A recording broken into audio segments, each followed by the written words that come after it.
ჩვენი სიტყვა შეეხება ერთ-ერთ უმძიმეს ცოდვას, რომელსაც ქვია აბორტი, ანუ ჩვილთა კვლავ. ის რაც აბორტის დროს ხდება, დემონურ ფანტასმაგორიას გავს. წარმოვიდგინოთ სურათი, ეგრეთ წოდებული საშინელებათა ფილმიდან. ადამიანი ხვდება პლანეტაზე, სადაც ბინადრობენ უზარმაზარი ქვეწარმავლებისა და ობობების მსგავსი ურჩხულები. ადამიანს მისდევს გიგანტური ხვლიკი, რომელიც ეწევა მას, თავის რკინისებური თათებით იჭერს და იწყებს მის ღრღნას. ისმის გადამტრეული ძვლების ткაცული. ადამიანის სისხლითა და ხორცით გამძღარი ურჩხული თავის ბუნაგში ბრუნდება. მსგავსი რამ ხდება აბორტის დროს. ქალის სხეულში შეაქვთ ინსტრუმენტი. ბავშვი გრძნობს სასიკვდილო საფრთხეს და თავზარდაცემული შეშტება. მაშის რკინის ბრჭყალები ბავშვის სხეულში ურჩხულის ბრჭყალებივით ესობა. ბავშვს ნაწილებად გლეჯენ, თავს უჭყლეტნენ, ხერხემალს უმტვრევენ. კვლელი ექიმი აქ ქვეწარმავლის მაგიერია. გარეგნულად ის ადამიანს გავს, მაგრამ დაკარგული აქვს ადამიანის სახე. სულიერი გაგებით ის სანადიროდ გამოსული მორიელია. მაშა კი მისი სისხლიანი პირი, რომლითაც ის საცოდავი ბავშვის თავს იჭერდა. მეორე მაგალითი. ცურავს გარს შემოერტყნენ ზვიგენები. უკიდოგანო ზღვა ცურავისათვის ხაფანგად იქცა. ზვიგენები თითქოს თამაშით ალყას არტყამენ მსხვერპლს. წრეებს კრავენ მის ირგვლივ და ეს წრეები სულ უფრო და უფრო პატარავდება. ბოლოს ერთი მათგანი ეკეთება მსხვერპლს, მას სხეულიდან ხორცს აგლეც და შორდება. სისხლი თითქოს ათრობს მტაცებლებს, ისინი ეკეთებიან ადამიანს და მას ნაწილებად გლეჯენ. ზვიგენის კბილები ფოლადის ხერხივით ჭრის ძვლებს. რამდენიმე წამში წყლის ზედაპირიდან ალისფერი ლაქაც ქრება. არის ინსტრუმენტი, რომელიც מחვილ ბოლოებიან დისკოს გავს.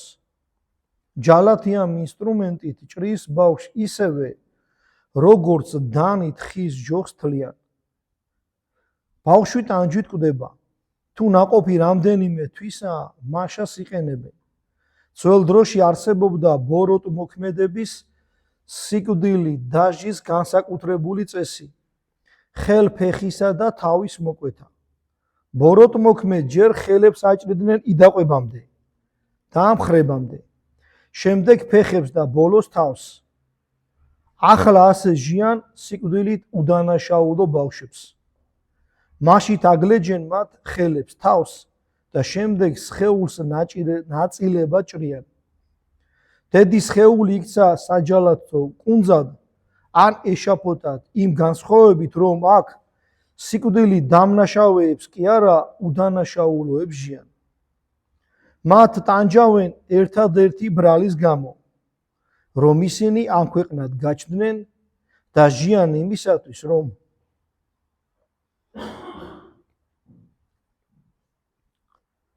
მათ სიცოცხლე სურთ. წარმოვიდგინოთ კიდევ ერთი სურათი. მახრჩობელა გველი ადამიანს შემოეხვია და ნელა-ნელა ყლაპავს მას. ჯერ კიდევ ცოცხალი ადამიანისათვის საფლავად გველის კუჭი იქცა. ეს სურათი ძალიან გავს ნაყოფის განადგურებას ვაკუუმის შექმნად წოდებული ხერხით. ჩანასახს იჭერენ მილით, რომელშიც იქნება ატმოსფერული ვაკუუმი, მილი იწოვს ბავშვს და მას დედის სხეულიდან მოწყვეტს. აქ მახრჩობელა გველის ადგილს იკავებს ინსტრუმენტი, რომელიც ადამიანმა გამოიგონა. შემდეგ ბავშვის სხეული ხდება განსაკუთრებულ ყუთში, რომელიც მტვერ სასრუტის ნაგვის შემკრებ კოლოფს გავს. დედა თავის საშოსი უშვებს გველის შვილის მოსაკლავად და ამას ეწოდება ცივილიზაცია და სამეცნიერო პროგრესი. აზიის მომთაბარე ხალხებს ჰქონდათ საჟელი განსაკუთრებით მნიშვნელოვანი დამნაშავეებისათვის. ცეცხლზე დგამდნენ წყლით სავსე ქვაბს. მასში სვავდნენ ადამიანს და ქვაბს სახურავს აფარებდნენ. წყალი თანდათან ცხელდებოდა და ბოლოს დუღდებოდა. ადამიანი იღუპებოდა საშინელი ტანჯვით. შემდეგ მის სხეულს როგორც მოხარშული ხორცის ნაჭერს ძაღლებს უგდებდნენ. მსგავს ხერხს მიმართავენ ჰიპოკრატეს ბრჭყალებში შვილიშვილებიც. ნაყოფის ირგვლივ სითხეში შეჰყავთ მარილის კონცენტრირებული ხსნარი. ეს ხსნარი თანდათან ამოჭამს ბავშვის სხეულს, ამოწვავს მის თვალებს, აღწევს ფილტვებში და მათ ცეცხლივით წვავს. ნაყოფი ისეთივე ტკივილს განიცდის, როგორც ყოველი ადამიანი. რა ტანჯვას იწევს ის ამ წუთებში და რა წყევლა ედება მისი დედის სულს. მეორე დღეს დედა შობს მის მიერ მოკლულ ბავშვს, დამახინჯებულ გვამს, რომელსაც კანი ძონძივით ჰკიდია.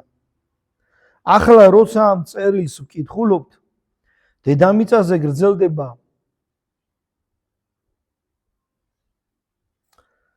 სისხლიანი სასაკლაო. ამ რამდენიმე წუთში სანამ თქვენი მზერა ბოლოს ტრიქონს მიაღწევს, ათეულობით 1000 ბავშვს მოკლავენ. როცა დასადინებლად წვებით, გახსოვდეთ, რომ ამ ღამეს მთელ მსოფლიოში ჩაიდენენ საშინელ ბოროტმოქმედებებს, რომლებიც ვალპურგის ღამის აღწერას გავს, როცა ჯადოქრები და კუდიანები მსხვერპლად წირავდნენ ჩვილებს და ჭამდნენ მათ. უამრავი სურათი მიეძღვნა დედობრივ სიყვარულს. ქალს მკერდში ჩაუკრავს ბავშვი. რა სინაზე და ალერსია მის მზერაში. ახლა ბავშვებს სიკვდილს უგდებდნენ მსახრვალ ხელებში. დედები კლავენ თავის შვილებს და მათ სულებს მეტაფიზიკური ღამის წვდიათში გზავნიან. ეს ბავშვები ბნელიდან კვლავ ბნელში გადადიან. როცა დილით იღვიძებთ, გაიხსენეთ, რომ ამ დროს თქვენ ქალაქში ჯალათები მიიჩქარიან სამსახურში, საწამებელ საკნებში, რომლებსაც აბორტარიუმები ჰქვია. ოღონდ აქ ისინი ჯალათის წითელი პერანგის ნაცვლად თეთრ ხალათებს ჩაიწმევენ. რკინის მარწუხები ბავშვისაკენ მიიწევს. ის გრძნობს სიკვდილს და მის მოახლოებას. თავზარი ეცემა, მაგრამ ჯალათის ხელი არ შედრკება სიბრალურის გამო. რკინის კბილები ჩაესობა ბავშვის სხეულს და ნაწილებად დაგლეჭს მას. ბავშვი დაუცველია, ყველასაგან მიტოვებული იგი მიტოვებულია იმ საზოგადოების მიერ, რომელშიც ესეოდენ ბევრს ლაპარაკობენ ადამიანის უფლებათა დაცვის შესახებ. და სიკვდილმისჯილია იმ კანონით, რომლითაც აბორტია ნებადართული. იგი მშობლების მიერ ჯალათის დანასაა მიცემული. იმ მკვლელის დანას, რომელიც აბორტით, როგორც შემოსავლიანი ხელობით მოპოვებული ფულით ცოცხლობს.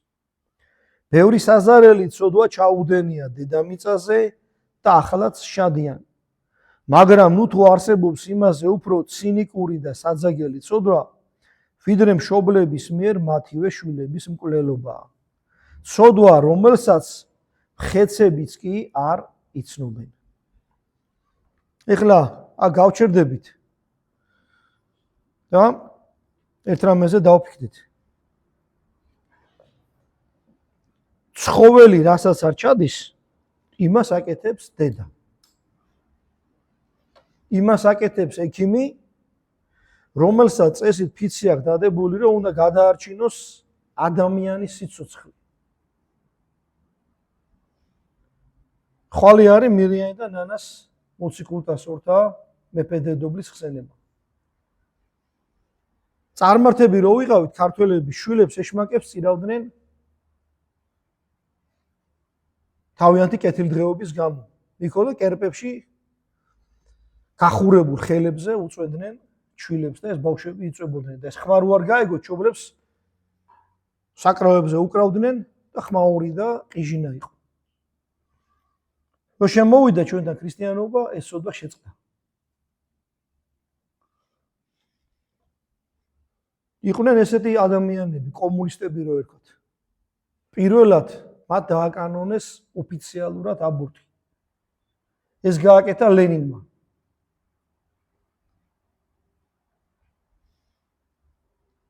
და კვლავ დაიწყო შვილთა ხოცვა, კვლავ კეთილდღეობის გამო. აი, მშობელს უნდა რომ კარგად იცხოვროს და შვილი აღარ ჭირდება.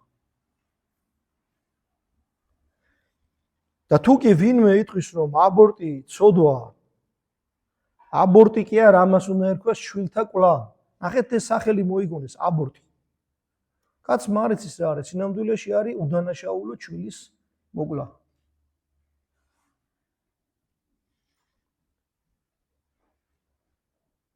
პირდაპირ გაილაშქრებენ ამ ადამიანზე, თუ მე გაბედა და თქვა აბორტი ამხილა, აი როგორც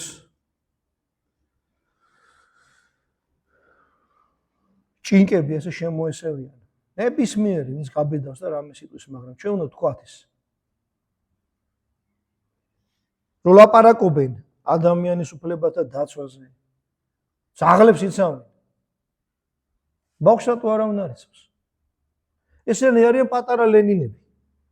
აი ვისაც ნახავ და გამოდის და ყვება რომ აი აბორტი არ უნდა აიკრძალოს, აბორტი თვითონ ადამიანმა უნდა გადაეწყვიტოს, ჩაიდინოს თუ არ ჩაიდინოს, ეს პატარა ლენინი. პატარა ბოლშევიკი. პატარა ეშმაკები, რომლებიც ღმერთის წინააღმდეგ ამხედრენ და ღვთისმხნელებებს ანადგურებენ.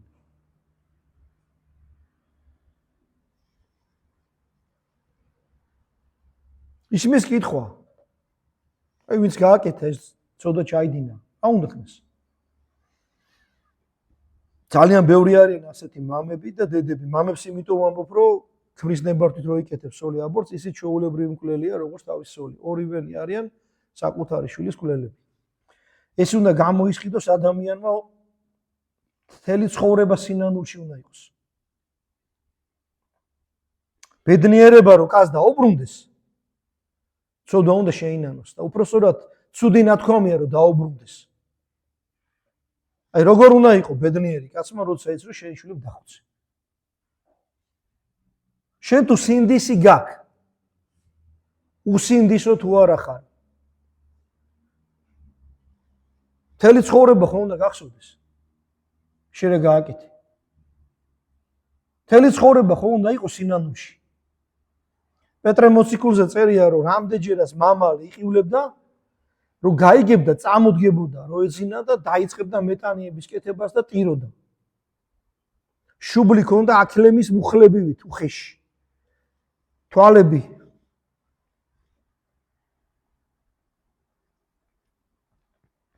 ჩასესხლიანებული და ღაწვებზე ქონდა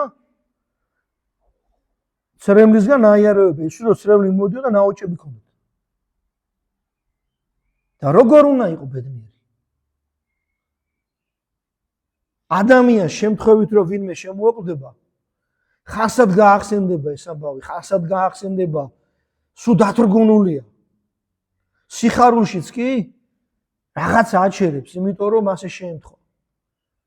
და მშობელმა როგორ უნდა დაივიწყოს შვილი მოკლა?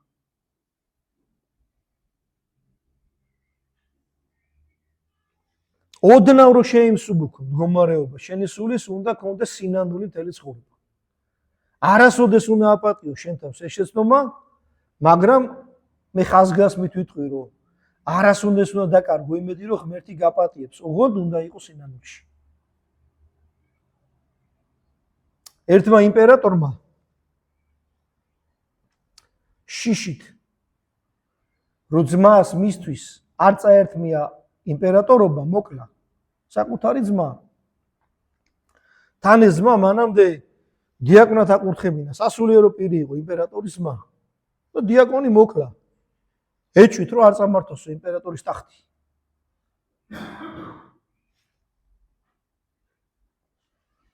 იცით რას ამბობენ ამ იმპერატორს?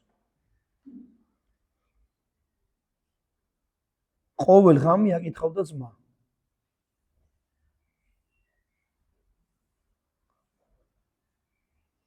მის მიერ მოკლული ფიალა ეჭირა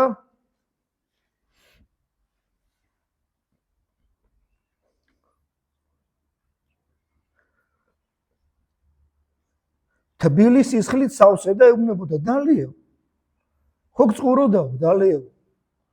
ეს იმპერატორი გაგიჟდა.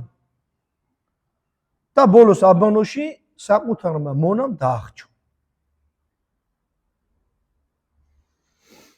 ეხლა იმ წარმას თუ სინდისი აწუხებდა. ქრისტიანს როგორ არ უნდა შეგაწუხოს სინდისი?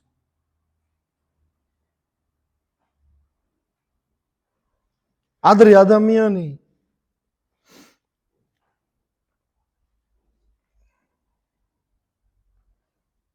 არასწორად რო ცხოვრობდა ხოლმე ეძახდნენ რომ უსინდისოა. ეხლა დაარქვეს უკომპლექსო.